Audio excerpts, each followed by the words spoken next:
रवि गौरचन्द्राय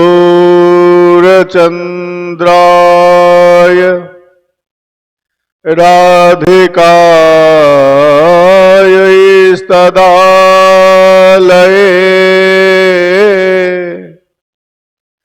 कृष्णाय कृष्णभक्ताय तद्भक्ताय नमो नमः। नित्यानन्द नमस्तुभ्यं प्रेमानन्द प्रदायिने कलिकल्मषनाशाय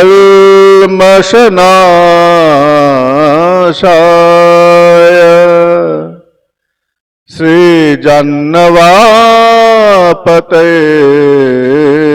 नमः। अनार्पितचरिं चिरात् करुणयावतीर्णकलो समर्पयितुम् उन्नतोज्ज्वलरसाम् सभोक्तिश्रियम्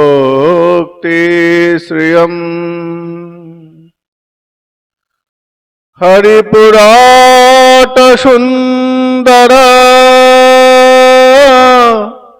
द्युतिकदम्बसन्दीपितः सदा हृदये स्कन्दरे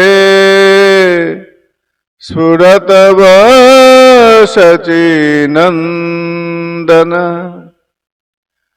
आनन्दलीलामय विग्रहाय हेमावदिव्यच्छविसुन्दराय तस्मै महाप्रेमरसप्रदाय चैतन्यचन्द्राय नमो नमस्ते।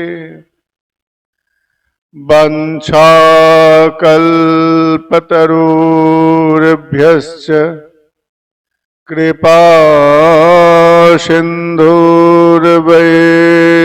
च पतितानं पावनेभ्यः वैष्णवेभ्यो नमो नमः।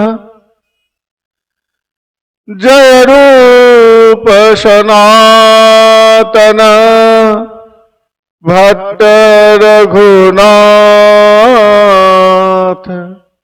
श्रीजीव गोपाल भट्ट दास रघुनाथ। এই ছয় গোসাই করি চরণ বন্দন যাহা হইতে বিঘ্ন নাশ অভীষ্ট পুরাণ।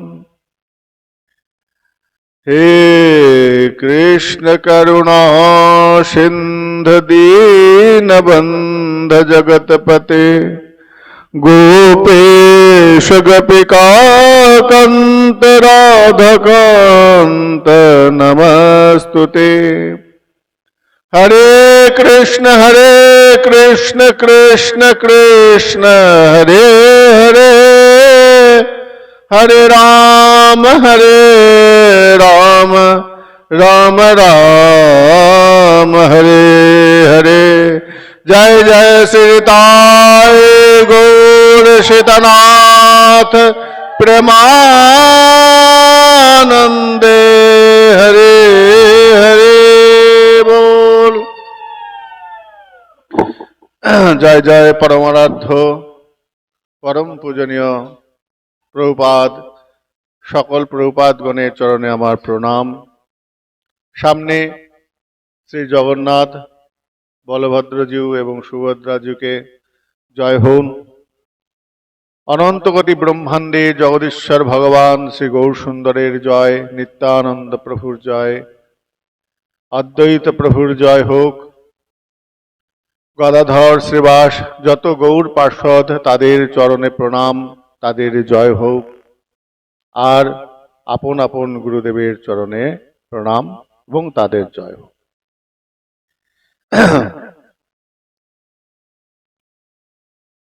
তো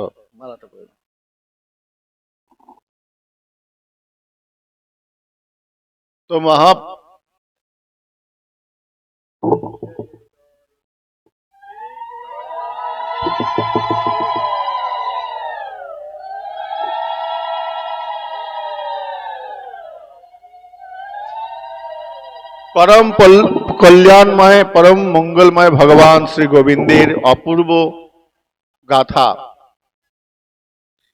भगवानेर चरित्र गाथा श्रीमद् भागवत महापुराणेर दशम स्कंधे श्री सुखदेव गोस्वाईपाद যেইভাবে আমাদেরকে পরিবেশন করেছেন, আমাদের বলছি কেন, বলেছেন তো মহারাজ পরীক্ষিতকে, আমরা এখানে কোথা থেকে এলাম।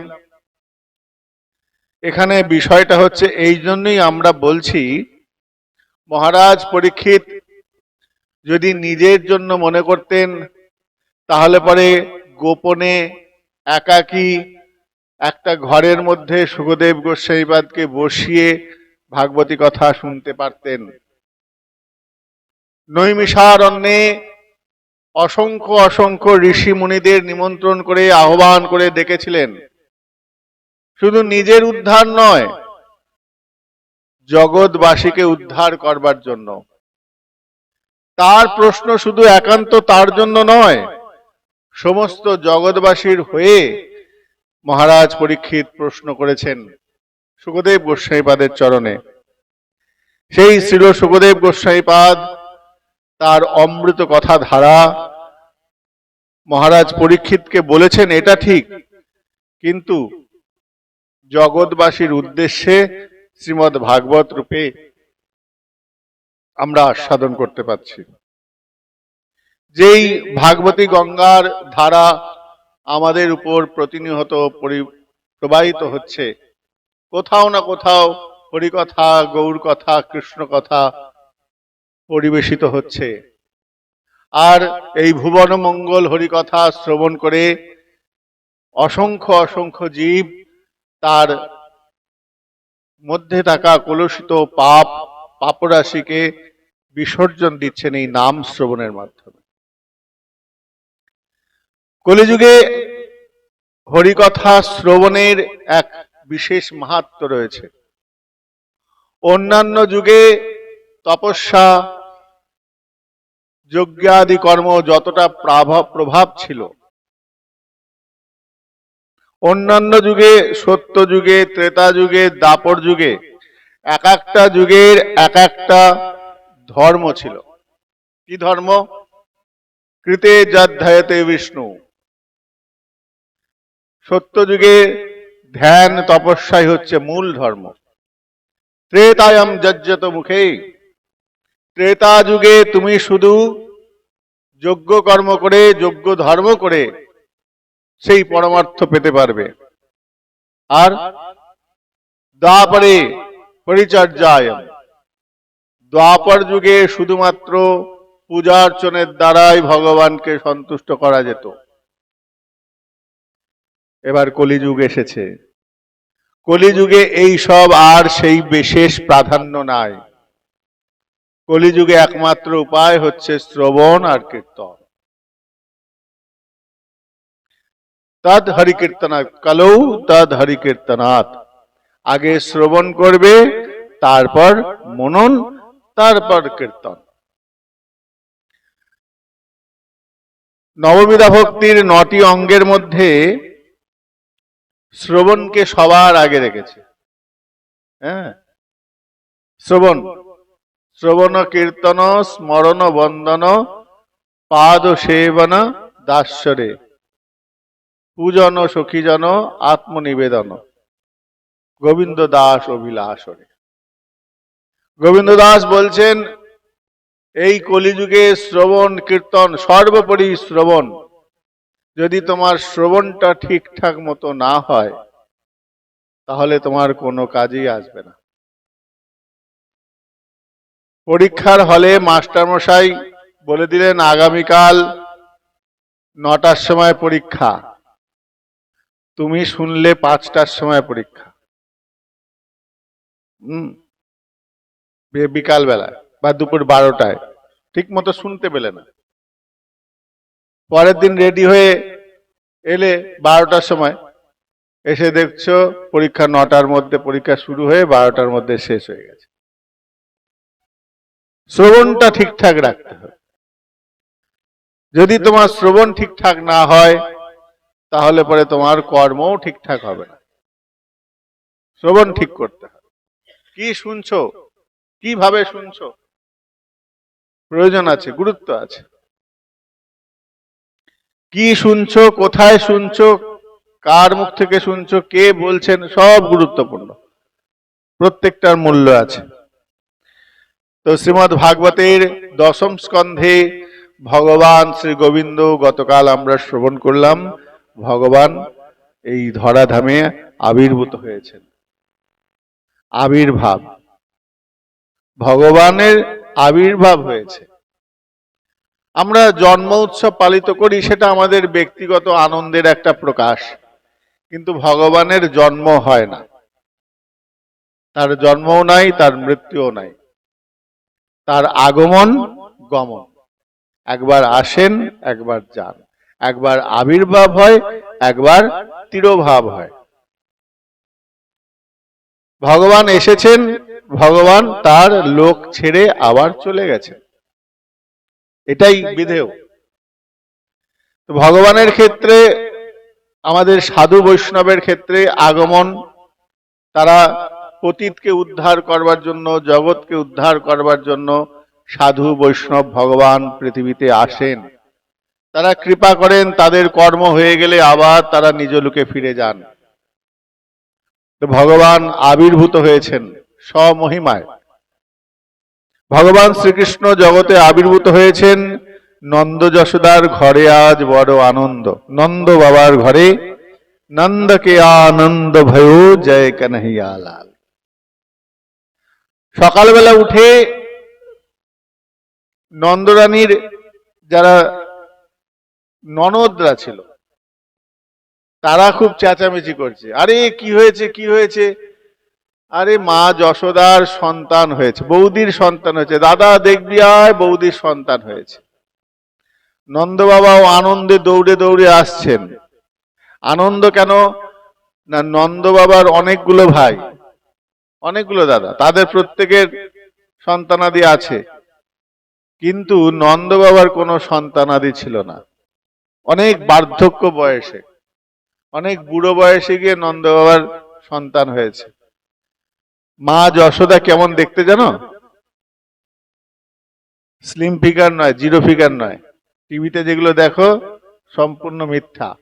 মায়ের বেশ হৃষ্টপুষ্ট শরীর, মায়ের বেশ মোটাসোটা শেঠানি মা। রাজস্থানের সব মায়েদের দেখবে সব চেহারা একদম স্বাস্থ্যবান। আমাদের বাংলার এক একটা বউকে না তুলে তুলে আছাড় মারবে, এত স্বাস্থ্যবান তারা। ছেলেদেরকে আস্ত তুলে মেলে ছুড়ে দেবে, ওই রকম স্বাস্থ্যবান, দুধ ঘি খাওয়া শরীর ওদের। ব্রজবাসীদের শরীর দেখবে খুব একদম হৃষ্টপুষ্ট শরীর।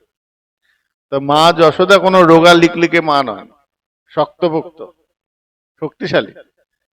কেন, যিনি জগৎকে ধারণ করবেন, যিনি গিরিরাজ ধারণ করবেন, সেই সন্তানকে ধারণ করার মতন সামর্থ্য তো মায়ের থাকতে হবে, তাই না? যিনি গিরিরাজকে ধারণ করবেন, যিনি জগৎ ধারণ করেছেন, সেই ভগবানকে যিনি ধারণ করবেন, সে সাধারণ মা হলে হবে না। তাই শক্তিশালী প্রভাবশালী মা, মা যশোদা। মা যশোদা শুয়ে রয়েছেন, তখনও মা জানেন না। এদিকে কি হয়েছে, সবার মধ্যে হই হুল্লোড় এসে গেছে। নন্দ বাবার মনে খুব আনন্দ, দেখতে এসেছেন, সবাই আনন্দ হচ্ছে। সকালবেলা উঠে সবাই চেঁচামেচি করছে, নন্দর ঘরে সন্তান এসেছে, দেখো ভারী সুন্দর এক পুত্র সন্তান। রাজার ছেলে বলে কথা, রাজার বাড়িতে সন্তান হয়েছে, সবাই সম্বর্ধনা দিতে এসেছে। রাজা করেছেন কি, বাড়িতে বড় বড় গর্ত খুঁড়েছে।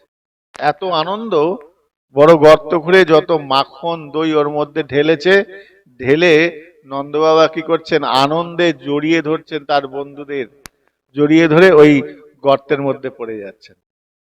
আর দই আর মাখনে মাখা, তার মধ্যে মাটি মিশ্রিত, সে এক অদ্ভুত দৃশ্য। ভগবান জন্মেছেন, সন্তান এসেছে, সেই আনন্দে বন্ধু বান্ধবের সঙ্গে কোলাকুলি করে ওই পুকুর ইয়ের মধ্যে, ওই মাখন মিশ্রিত মাটি মিশ্রিত সেই পুকুরের মধ্যে পড়ে যাচ্ছে। আবিরের খেলা হচ্ছে, আবার এইদিকে সব মায়েরা আনন্দ উলুধ্বনি করছে।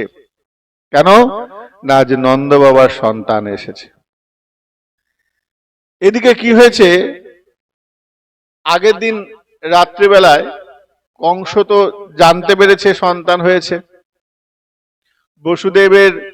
বসুদেবের যথারীতি ফিরে এসেছে বাড়িতে। কংস গিয়ে কি করেছে, ওই যে সন্তান হয়েছে শুনে, অষ্টম গর্ভের সন্তান, তাকে তো বধ করতে হবে।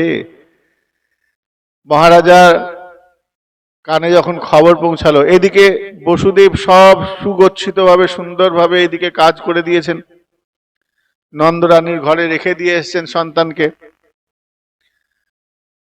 তারপরে ওই এক রাত্রের মধ্যে সমস্ত ঘটনা ঘটেছে। বলে এত কিছু ঘটলো কি করে, এত সময় কি করে অতিবাহিত হলো, ভোর হয়ে যাওয়ার কথা তো। বলে হ্যাঁ, এখানে সময় অনেক বর্ধিত করে দেয়া হয়েছিল, সময় স্থগিত হয়ে গেছিল, সারা পৃথিবী স্থির হয়ে গেছিল, শুধু একমাত্র এই নন্দ বাবাই একমাত্র সচল ছিল, বাকি সব অচল হয়ে গেছিল, সময় দাঁড়িয়ে গিয়েছিল। সকাল ভোরবেলা উঠতেই নন্দ বাবার এই বসুদেবের ঘরে এসেছেন কংস, দেখি সন্তান কোথায়। সন্তানকে ধরে আছাড় মারতে যাবেন, এমন সময় হাত থেকে ফসকে গিয়ে দেবী দুর্গা অষ্টভুজা দুর্গা এসে বলছেন, এই কংস, তোকে যে বধ করবে সে জন্মে গেছে, কিন্তু কোথায় জন্মেছে এটা কিন্তু বলেন নাই। শাস্ত্রে বর্ণনা আছে, দেবী কাত্যায়নী বলেছেন, যোগমায়া দেবী বলেছেন যে তোর মৃত্যু জন্মে গেছে, কিন্তু কোথায় জন্মেছে তা কিন্তু বলে নাই।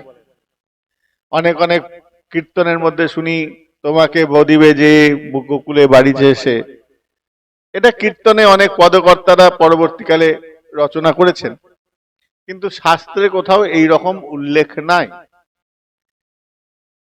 সরাসরি প্রামাণিক কিছু বলেন নাই। কংস কি করেছে, সব মন্ত্রীদের ডেকেছে, ডেকে বললেন এ তো হতে পারে না, তাহলে নিশ্চয়ই অন্য কোথাও আমার মৃত্যু জন্মেছে। এই আজকের দিনে যেখানে যেখানে সন্তান জন্মেছে এই ব্রজমণ্ডলের মধ্যে, এই তিথিতে এই সময়ের মধ্যে, এর আগেও নয় এর পরেও নয়, ওই তিথি সময়ে যাদের জন্ম হয়েছে তাদের সবাইকে বধ করতে হবে। কে এই বধের দায়িত্ব নেবে? এখন বধ করার জন্য তো একটা এমন ভাবে বধ করতে হবে যেন মনে হবে যে এই যাদের মৃত্যুটা হয়েছে কোনো কারোর দ্বারা মৃত হয়েছে এরকম নয়, যেন মনে হবে এটা কাকতালীয় ঘটনা। এই রকম কিভাবে বোঝাবে? তো তখন কংস মনে মনে স্থির করলো যে আমার একজন তো লোক আছে, তাকে ডাকি। কে সেই? বললেন পুতনা। পুতনাকে ডাকলো। কংসে না প্রহিত ঘোরা পুতনা বালঘাতিনী। পুতনারা অনেকগুলো বোন, আমরা জানি একটা একটা, কিন্তু পুতনা হচ্ছে অঘাসুরের বোন। অঘাসুর বকাসুরের বোন, কিন্তু এরা একটা না, প্রায় অনেকগুলো বোন আছে।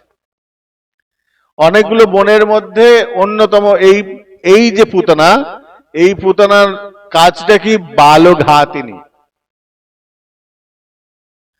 এই পুতনা শুধু বালক বধই করে, এর কাজটা শুধু বালককেই হত্যা করা। আরো পুতনা আছে, কিন্তু এই যে পুতনা, ঘোর পুতনা বালঘাতিনী, এর কাজ কি? শিশু, বাচ্চা বাচ্চা শিশুদের হত্যা করা এর কাজ। কংস ডাকলেন, পুরোহিত ঘোড়া, পুতনা তুমি আমার এক শত্রুকে বধ করতে হবে। মহারাজকে জিজ্ঞাসা করলেন, কে সেই শত্রু? মহারাজ, আপনি আমাকে ডাকছেন? আপনি এত বীর, এত প্রভাবশালী রাজা, আপনি আপনি আমাকে ডাকছেন বধ করার জন্য? আপনি তো নিজেই শেষ করতে পারেন। কংস বলছে, দেখো পুতনা, এখানে একটা সমস্যা আছে। এখানে যে আমার শত্রু, সে হচ্ছে এখন সদ্যজাত শিশু। এখন শিশু হত্যা আমি করব না। আর কোথায় রয়েছে, আমি রাজা হয়ে যদি বাড়ি বাড়ি গিয়ে অনুসন্ধান করি, তাহলে আমার প্রজারা ক্ষিপ্ত হয়ে যাবে, আমি বধ করতে পারবো না, তোমাকে বধ করতে হবে। এই ব্রজমণ্ডলের মধ্যে যেখানে যেখানে এই দিনে অমুক সময়ে অমুক তিথিতে জন্মেছে, সেই বাচ্চাগুলোকে সন্ধান করে তুমি বধ করবে। এখন বিষয়টা হলো, পুতনার একটা রহস্যময় শক্তি ছিল। অনেকগুলো শক্তির মধ্যে একটা শক্তি হচ্ছে, কোন কোন বাচ্চা কোথায় কোথায় জন্মেছে সেই তিথিতে, সেই নক্ষত্রতে তার চোখের সামনে ভেসে উঠত, তার একদম বায়োডাটা চলে আসতো তার চোখের সামনে। তো পুতনা কি করেছে, ওই বাচ্চাদের শিশুদের মারতে মারতে মারতে মারতে যাচ্ছে, সব বাচ্চাদের মেরে ফেলেছে। ওই সময় যে যে বাচ্চাগুলো জন্মেছে সব বাচ্চাকে মেরে ফেলেছে। একটা বাচ্চা বাকি আছে। সে কে? সে হচ্ছে নন্দ বাবার পুত্র। তো পুতনা নন্দ বাবার গৃহে ঢুকছেন। এখন যদি পুতনা ভেসে যায়, পুতনার যে শরীর সেই রূপ ধরে যদি যায়, তাহলে পরে ব্রজবাসীরা তাকে পিটিয়ে মেরে ফেলবে। ব্রজবাসীরা ওই নন্দ বাবাকে এত ভালোবাসেন যে ব্রজের ওই রাজার পুত্রকে কেউ তাকিয়ে দেখবে, তারা সেটা সহ্য করতে পারে। তাই নন্দ বাবার রক্ষার্থে তারা অসংখ্য অসংখ্য লাঠিয়াল ছিল। নন্দ বাবার নিজস্ব তো অনেক লাঠিয়াল ছিল, তাছাড়াও গ্রামের প্রত্যেকে লাঠি চালাতে জানে। আমি যখন 84 কোষ ব্রজমণ্ডল পরিক্রমা দিচ্ছিলাম, গ্রামের ভেতর দিয়ে যাচ্ছি, বাচ্চা বাচ্চা ছেলেরা সব লাঠি চালানো শিখছে গ্রামে। আর ওই বাড়ির ভেতরে ভেতরে, প্রত্যেকের বাড়িতে ভেতরে ভেতরে এরকম কোদাল কুপিয়ে কুপিয়ে, মাটিকে কুপিয়ে ওখানে তারা মল্লযুদ্ধ করে। 84 কোষ ব্রজমণ্ডলের মধ্যে আমি যখন সম্ভবত বদ্রীনাথ যাচ্ছিলাম, বদ্রীনাথ যাবার মুখে আমি কয়েকটা বাড়ির ভেতরে দেখেছি যে এই রকম মল্লযুদ্ধ হয়। গ্রাম থেকে অনেক ছেলেরা এসে, আমাদের তো এখানে সেসব হয়ই না, প্রত্যেক বাড়িতে বাড়িতে প্র্যাকটিস করানো হয়। ওটা হচ্ছে ওদের একটা খেলাও বলতে পারো, ব্রজবাসীদের ওটা খেলা। প্রত্যেক বাড়িতে বাড়িতে মল্লযোদ্ধা প্র্যাকটিস করে। যত কুস্তিবীর বাংলা থেকে খুব কমই যায়, বেশিরভাগ দেখবে ওই দিক থেকে ইউপির লোকেরাই বেশি কুস্তির দিকে, ইউপি আর পাঞ্জাব এদিকে বেশি কুস্তি হয়। তো ওই জন্য কি করেছেন, নিজেকে একটা ছদ্ম আবরণ করেছে, সুন্দর ভাবে সেজে।